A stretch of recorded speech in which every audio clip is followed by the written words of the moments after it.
Assalamu alaikum, dear students. I am Dr. Ijaz Abbasi and you are watching MyScape Biology. Today we are going to study the introduction of enzymes.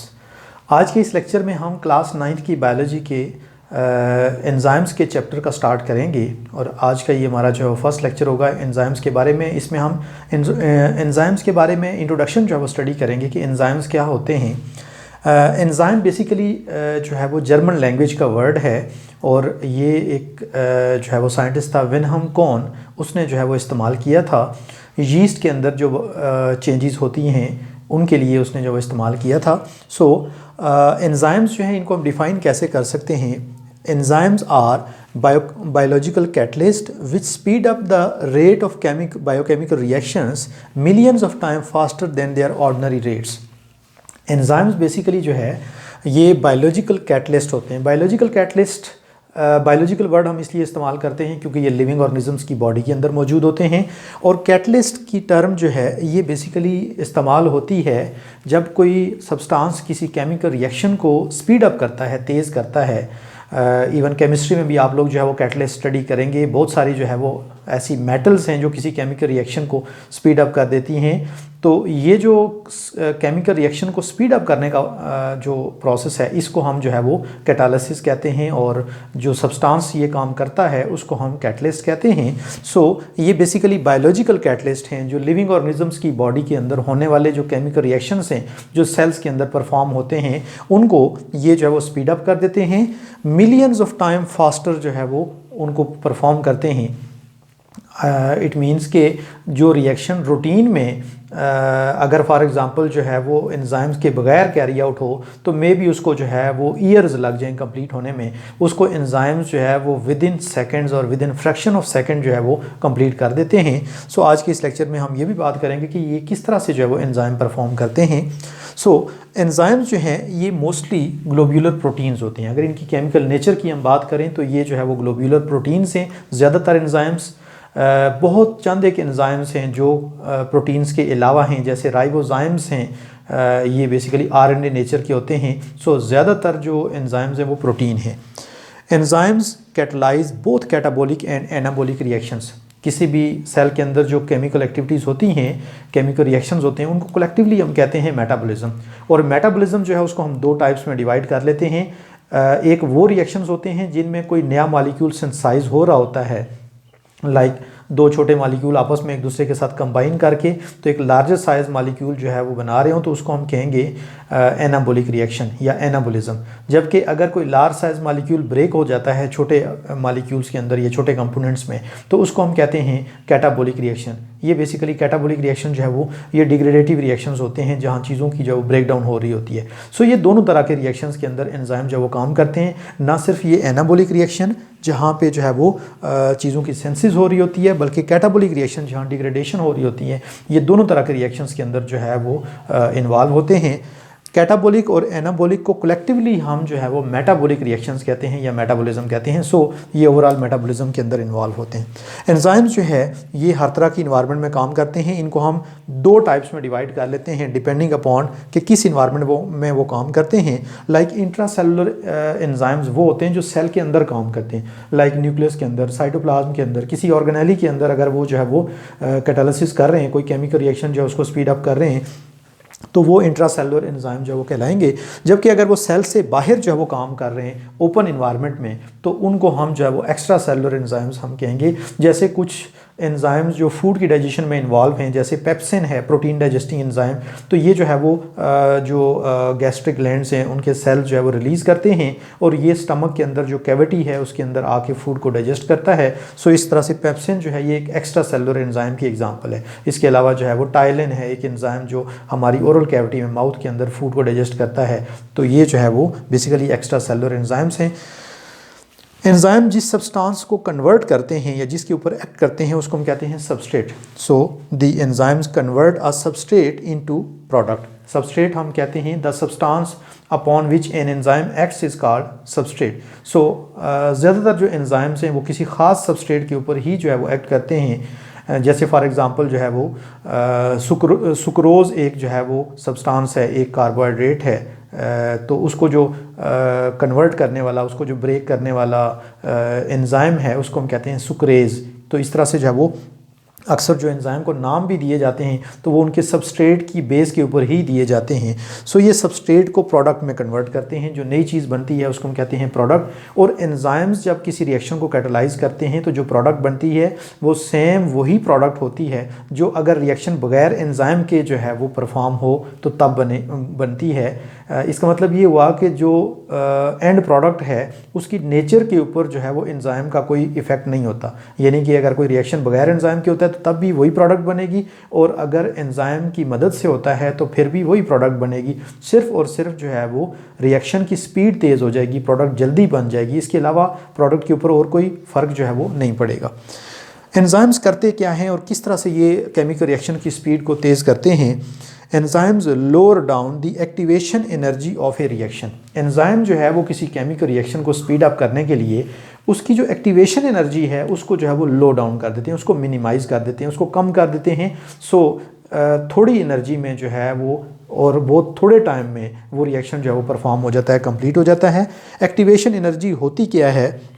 Activation energy is the minimum amount of energy required to start a chemical reaction. Activation energy वो minimum energy है, वो कम से कम energy है जो एक chemical reaction को start करने के लिए जो है वो रिक्वायर्ड होती है। सो ये बेसिकली जो है उस एक्टिवेशन एनर्जी को जो है वो मिनिमाइज़ कर देते हैं, उसको कम कर देते हैं। यहाँ पे एक डायग्राम है, आप देख सकते हैं, इसमें कंसेप्ट ऑफ एक्टिवेशन एनर्जी जो है वो शो किया गया है। ये जो रेड कलर में आपको नज़र आ रहा है एक लार्ज साइज स्टोन है, ये बेसिकली जो है वो सबस्ट्रेट है, और इसको जो है वो यहाँ आपके सामने एक आपको जो है वो पहाड़ी नज़र आ रही है जिसके ऊपर से इसको जो है वो रोल करके तो यहाँ लेके जाना है। सो ये जो है ये बेसिकली प्रोडक्ट को रिप्रेजेंट कर रहा है। एंजाइम क्या करते हैं? ये जो आपके सामने एक पर्सन आपको नज़र आ रहा है ये एक एंजाइम को जो है वो रिप्रेजेंट कर रहा है, और ये क्या करेगा? ये जो है वो इस सबस्ट्रेट को प्रोडक्ट में जो है वो कन्वर्ट कर देगा, यानी कि इस स्टोन को यहाँ से मूव करके यहाँ इसकी जो फाइनल डेस्टिनी है, जो मंजिल है इसकी, उस पे इसको जो है वो पहुँचा देगा। तो बेसिकली ये जो पर्सन है ये एंजाइम को रिप्रेजेंट कर रहा है, और एंजाइम्स जो है ये बिल्कुल जस्ट लाइक लेबर जो है वो काम करते हैं। जैसे लेबर है एक, वो एक जगह से ईंटें उठाता है और दूसरी जगह जाके छोड़ के तो फ्री हो जाता है, और फिर वापस आके दोबारा जो है वो ईंटें उठाएगा, फिर वापस छोड़ आएगा। एंजाइम का जो है वो सिर्फ इतना काम है, और बिल्कुल सेम ऐसे ही वो काम करते हैं।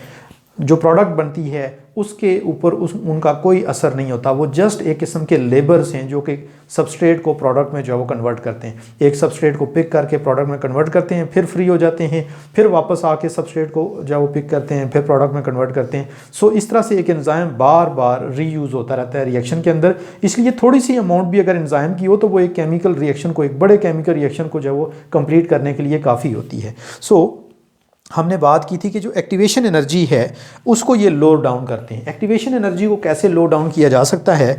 Activation energy can be low down by these 3 veg.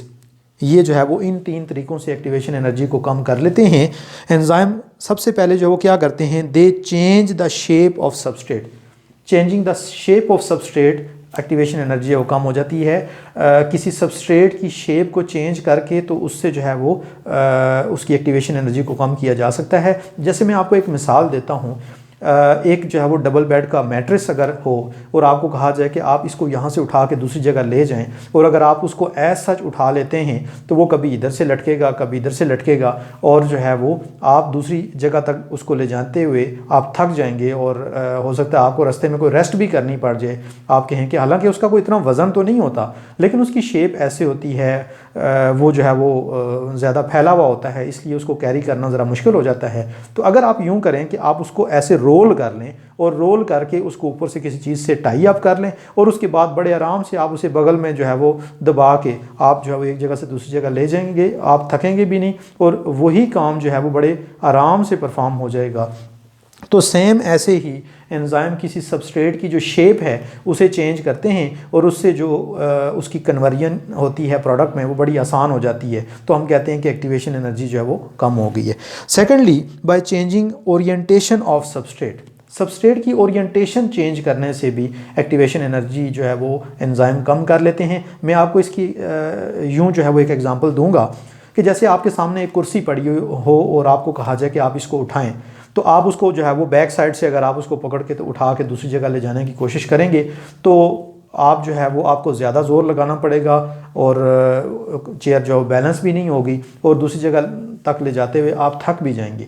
लेकिन अगर आप क्या करें कि आप खाली उसको रोटेट करके तो उसके हैंडल से पकड़ के आप उसको उठा लें तो बड़े आराम से आप कंफर्टेबली उसको दूसरी जगह पे जो है वो शिफ्ट कर लेंगे, यूँ आप थकेंगे भी नहीं। अब आपने क्या किया, अब आपने खाली उसकी पोजीशन चेंज की, आपने उसको रोटेट करके अपनी तरफ मोड़ के उसके हैंडल से उसको उठाया, तो आपने उसकी ओरिएंटेशन चेंज की, आपने उसकी शेप चेंज नहीं की। तो यूँ जो है वो ओरिएंटेशन चेंज करने से भी जो है वो एंजाइम किसी सबस्ट्रेट की जो एक्टिवेशन एनर्जी है उसको कन्वर्ट करने की उसको कम कर लेते हैं। उसके बाद एक थर्ड जो है वो वे है disrupting charges on the substrate. Her substrate के ऊपर जो है वो कोई ना कोई चार्ज होता है और वो जो चार्ज है वो एक किस्म की हिंड्रेंस जो है वो एक किस्म की मज़ामत या रुकावट का बायस बनता है। जब उसको उस सबस्ट्रेट को प्रोडक्ट में कन्वर्ट करना हो तो एंजाइम क्या करते हैं कि सबसे पहले उस चार्ज को जो है वो न्यूट्रलाइज़ करते हैं, उसको जो है वो कम से कम करते हैं और फिर उसको जो है इस तरह से सबस्ट्रेट को प्रोडक्ट में कन्वर्ट करना जो है वो आसान हो जाता है। एक छोटी सी एग्जांपल मेरे माइंड में है, आप जब इस एग्जांपल को माइंड में लेके जाएंगे तो आपको ये पॉइंट अंडरस्टैंड करना बड़ा आसान हो जाएगा। आप इमेजिन करें कि जब कभी आपने अपने पेरेंट्स से जब वो कोई बात मनवानी होती है, कोई ऐसी बात कि जो आपके फ़ायदे की होती है, तो आप क्या करते हैं कि आप पहले देखते हैं कि पेरेंट्स का जो है वो मूड कैसा है। अपने फादर से आपने कोई चीज़ आपने जो है वो ख़रीदनी होती है या कुछ मंगवानी होती है, तो आप पहले उनका मूड असेस करते हैं। तो आप देखते हैं कि अक्सर जब उनका मूड जो है वो ठीक नहीं होता तो उस वक्त आप कोशिश करते हैं कि वो अपने काम की बात आप ना ही करें, और जब आपने वो अपने काम की बात करनी होती है तो आप क्या करते हैं कि आप पहले कोई ऐसी बात करते हैं कि जिससे उनका मूड ज़रा अच्छा हो जाता है, और जो एक उनकी हिंड्रेंस होती है या जो एक आपको डर होता है कि शायद आगे से एकदम से जो वो ना कर दें या रोक दें, तो जब उनका मूड अच्छा होता है तो उसके बाद फ़ौरन से आप अपनी बात करते हैं और फिर जो है वो पेरेंट्स का जब मूड अच्छा होता है तो वो आपकी बात मान लेते हैं और इस तरह से जो है वो आपका काम बड़ी आसानी से हो जाता है।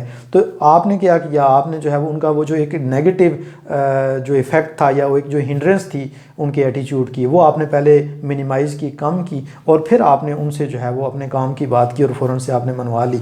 तो यूँ जो है वो एंजाइम क्या करते हैं, वो भी जो है वो सबस्ट्रेट के ऊपर जो नेगेटिव चार्जेस या जो एक हिंड्रेंस होती है उसको मिनिमाइज़ करते हैं और फिर उसे प्रोडक्ट में आसानी से जो है वो कन्वर्ट कर लेते हैं। I hope so dear students, आपको जो है वो ये लेक्चर और जो एंजाइम से रिलेटेड कॉन्सेप्ट्स हैं अच्छी तरह क्लियर हो गए होंगे। अगर आपने मेरे चैनल को अभी तक सब्सक्राइब नहीं किया तो प्लीज़ इसको सब्सक्राइब कर दें, फ्रेंड्स को शेयर कर दें। Thank you so much. अल्लाह हाफिज़।